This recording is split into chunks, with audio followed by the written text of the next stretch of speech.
تو اس لیے میں سب سے پہلے اگلی سٹیج میں بیٹھے ہوئے اپنے عوامی نیشنل پارٹی کے مشر افتخار حسین شاہ صاحب اور مینگل صاحب، بزدار صاحب اور ان کے شکریہ سے زیادہ اس کانفرنس میں جو قابل غور تعداد ہے، سائزیبل تعداد ہے، وہ نوجوانوں کی ہے. ان کو دیکھ کر مجھے اس بڑھاپے میں ایک تقویت ملی ہے، اور مجھے امید ہے کہ یہ ہم بوڑھوں کی یہ چلائی ہوئی تحریک وہ کسی نہ کسی نتیجے پر یہ ضرور یہ نتیجہ خیز ہوگی.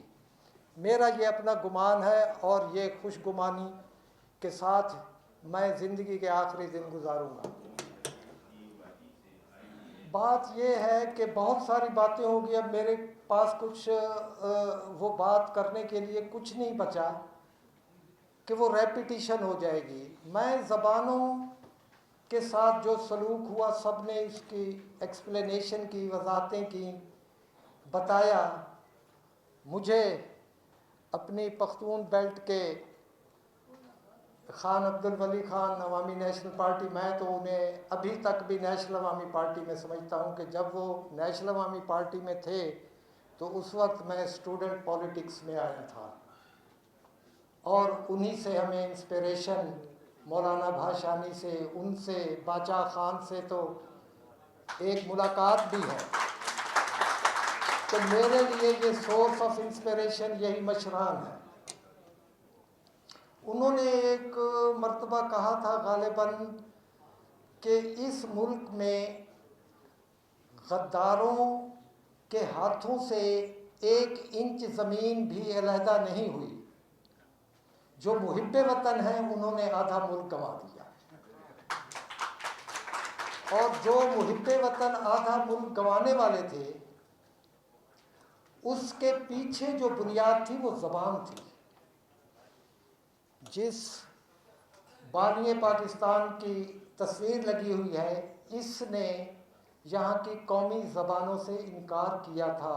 بنگلہ جو اس وقت اس پاکستان کی 52% آبادی کی زبان تھی، اس کی بجائے اس غیر ملکی زبان کو، زبان بری کوئی بھی نہیں ہوتی، اس غیر ملکی زبان کو جو اس خطے کے 1% لوگوں کی بھی اس وقت نہیں تھی. زبان کے لیے کلچر اور اس کی سرزمین کا ہونا ضروری ہے. اردو کا اس پاکستان میں بلکہ سابقہ پاکستان میں بھی نہ وطن تھا اور نہ کلچر آج ہے. یہ ہمارے اوپر جن لوگوں نے اس زبان کو، ہماری جو زبانیں تھیں اس خطے کی، ان کو ہیجمنائز کرنے کے لیے انہوں نے یہ کہا. میرا صرف دوستوں سے یہ جو آئے ہوئے نوجوان ہیں ان سے ہے کہ ہمارا اردو سے سیاسی جھگڑا ہے کہ اگر وہ ہمیں ہیجمنائز جس طرح 75 سال سے کرتے آ رہے ہیں، اس سے ہمارا وجود، ہماری شناخت، ہمارا صدیوں کا کلیکٹیو وزڈم ہم سے کھینچنا چاہتے ہیں، تو اس کی اجازت نہیں دی جا سکتی میرے بھائی.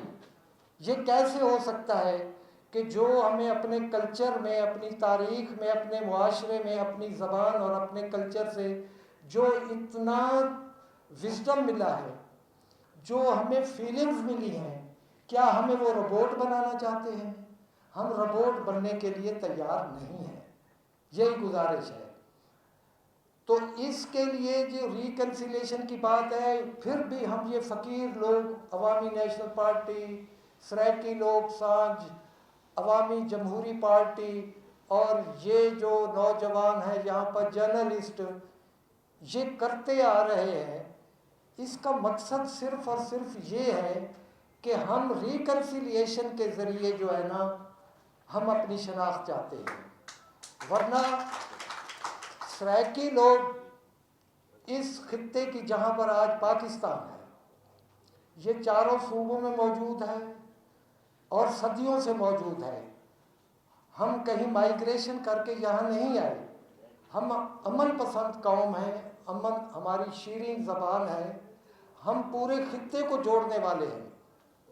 اگر اس کو اس کی شناخت نہیں ملتی، تو یہ آپ جیسے سیاسی دوست تو سمجھ سکتے ہیں ہمارے حکمرانوں کے احاطہ ادراک میں ابھی تک تو نہیں آ رہی۔ اس کو صرف سندھی اور بلوچ اور پشتونوں کے علاوہ جو دیگر جو بیٹھا ہوا اوپر طبقہ ہے ایلیٹ کا، اس کی سمجھ میں ہم اپنی اس لٹریچر کے ذریعے، موسیقی کے ذریعے، شاعری کے ذریعے ہم یہ باور کروانا چاہتے ہیں کہ ہمیں اس نہج تک نہ لے آئے کہ ہم بھی ہتھیار اٹھانے پہ مجبور ہو جائیں، اور ہم ہتھیار آخری دم تک نہیں اٹھائیں گے۔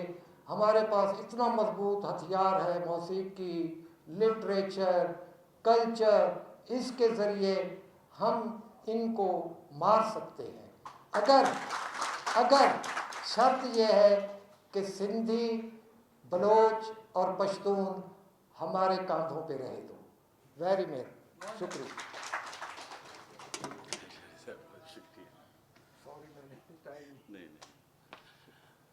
ہمارے سارے مقررین اس کانفرنس کے تقریباً انہوں نے بول دیا اور اپنی رائے کا اظہار کر دیا۔ ڈاکٹر احسن واگا نے کتاب لکھی ہے سرائکی